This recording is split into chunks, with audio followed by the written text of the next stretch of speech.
Hey, fantasy fans, Marcas Grant here, along with my fellow fantasy nerds, Elliot Harrison, Michael Fabiano, and Akbar Gbajabiamila. Of course, you can see us on NFL Fantasy Live on NFL.com during the week. But today starts the first day of Fantasy Draft Week for all of us fantasy folks. So to help you with your fantasy drafts, we're going to talk about who could be the number one overall pick in your respective leagues. So, gents, we'll start with you, Fabs.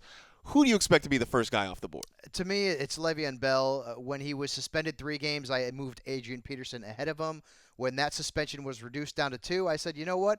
I'll take 14 games from the best running back in fantasy football. I know he wasn't number one last year, but his versatility, over 80 catches, a guy who can give you over 2,000 scrimmage yards, double-digit touchdowns in an offense that is going to be quite explosive, a good offensive line in front of him. So I'll eat the first 2 games of the year. I'll put in some replacement players. I'll go 1-1. I get Le'Veon Bell back in week 3. Yeah, Le'Veon Bell was fantastic last year, and I think we expect more of the same in an offense that could challenge to be maybe the most productive in the National Football League this year.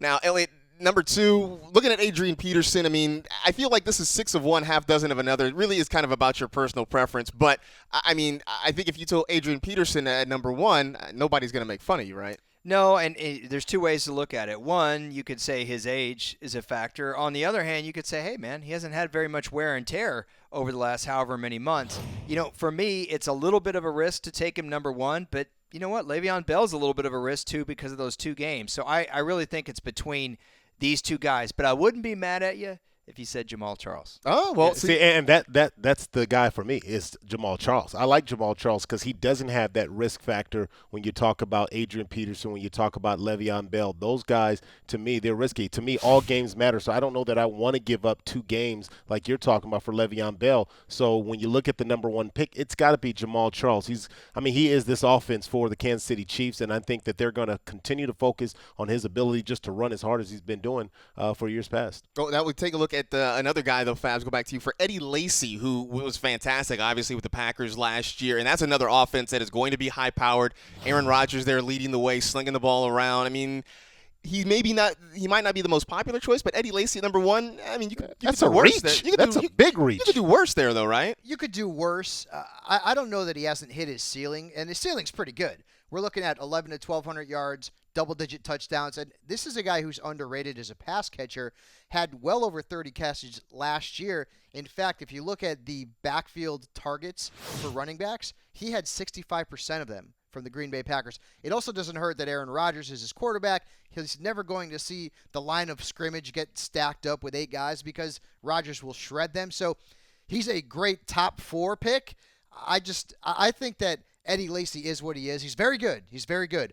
But I don't see him putting up a DeMarco Murray type of season or a Jamaal Charles type of season or, for that matter, an Adrian Peterson or Le'Veon Bell type of season. Okay, so we talk about Eddie Lacy. Obviously, the name Aaron Rodgers keeps coming up over and over again. Anybody on this group spicy enough, saucy enough to take Aaron Rodgers? I mean, we know how you feel about it. Either of you guys saucy enough to take Aaron Rodgers? Well, look, I like to be that, and you guys know me. I've always been bold with my picks. I'm not afraid to fail because I think there's success at the end. But I think that if you draft a guy like Aaron Rodgers in the first round, you're putting yourself at a massive disadvantage. I mean, you talk about the running backs that are going to be going off the board. Your team is going to be, just all messed up. Aaron Rodgers is a solid quarterback, but it's not the same as reality and in fantasy. You want him, you want those points, but if you take him in the first, your roster is going to be jacked up. Can you say that on air? Can you say jacked up? Yeah, yes. We were just talking about what you can say on air. Right. I'm not afraid to fail either, like you, because you and I have failed so many times. We're just used to it. So well, I failed over and over again, and this is why I succeed. It doesn't sting as much. To me, taking Aaron Rodgers number 1 in a standard scoring league would be like taking Antonio Brown number 1 overall in a PPR league. I get the methodology and what you're thinking. Oh, my gosh, I'm going to get all these catches.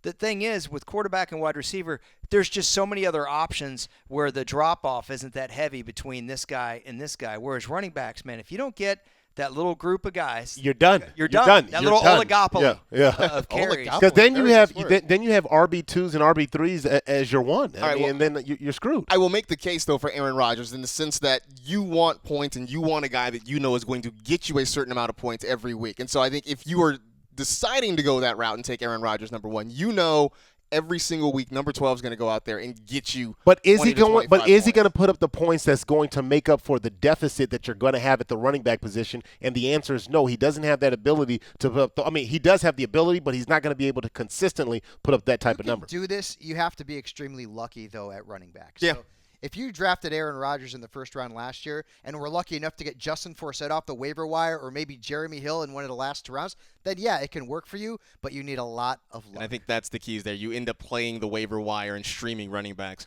all throughout the season. But hey, fortune favors the bold. You never know what's going to happen. Whoa, fortune favors the bold. I don't even know what that means. Like that. Anyway, that's it from us today.